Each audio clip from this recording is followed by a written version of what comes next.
There's more than one way to get to Google Sites, but I'm going to recommend that you use the Launchpad and sign in and then use the Google folder that we have here. There's a Google Sites shortcut that will take you there, and that way you're sure to be signed in with your student address.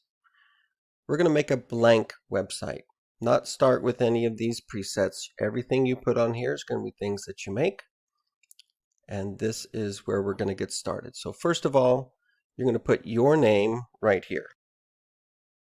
It'll automatically change up there to your name as well, and we will be changing out this with your headers, but first we want to make sure that this is shared the right way. So go straight over here to share with others and make sure that the published site is switched so that it's public.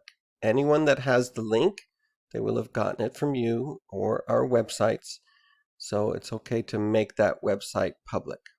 Keep the draft restricted so that only people that have been added can see the things before they're published, but you will need to add me. Now I'm the owner of this one, but all you'll do is go up here and type mhicks4 and you'll find me right there. That's my picture. So make sure that it is shared with me. You'll see this little screen pop up. Make sure that I'm an editor, and you don't need to notify me that it's been shared with me. You just turn that off.